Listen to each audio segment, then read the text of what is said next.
എല്ലാ പ്രിയപ്പെട്ടവർക്കും സ്വാഗതം.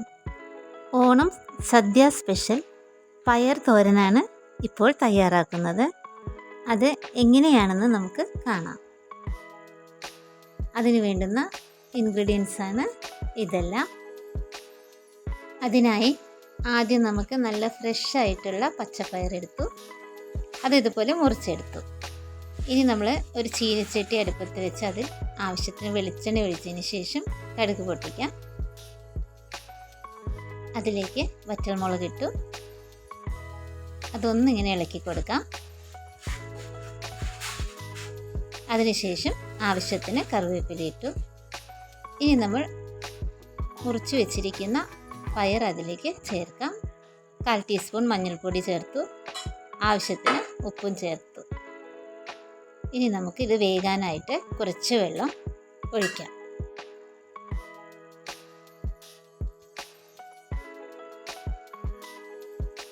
ഇനി ഇതൊന്ന് ഇളക്കി യോജിപ്പിച്ച ശേഷം നമുക്കിതൊന്ന് അടച്ചു വെച്ച് വേവിക്കാം. ഇനി ഇതിനൊരു അരപ്പ് തയ്യാറാക്കാം. അതിനായി 1/2 കപ്പ് നാളികേരം എടുത്തു, 2 പച്ചമുളകും 2 വെളുത്തുള്ളിയും കുറച്ച് കറിവേപ്പിലയും അത് ഇതുപോലെയൊന്ന് ചതച്ചെടുത്തു. ഇപ്പോൾ നമ്മുടെ പയർ പാകത്തിന് വെന്ത് വന്നിട്ടുണ്ട്.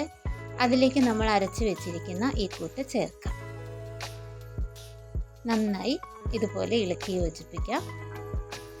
അതിനുശേഷം ഒന്നുകൂടി നമുക്ക് അടച്ചു വെച്ച് തേങ്ങയുടെ പച്ചമണം ഒന്ന് മാറാനായിട്ട് വേവിക്കാം.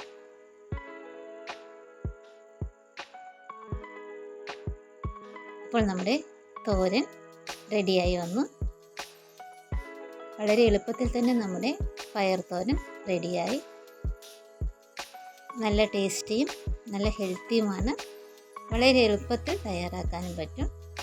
അപ്പോൾ ഓണം സ്പെഷ്യൽ നമ്മുടെ പയർ തോരൻ എല്ലാവർക്കും ഇഷ്ടമായി എന്ന് കരുതുന്നു. ഇനി നമുക്ക് അടുത്ത വീഡിയോയിൽ കാണാം.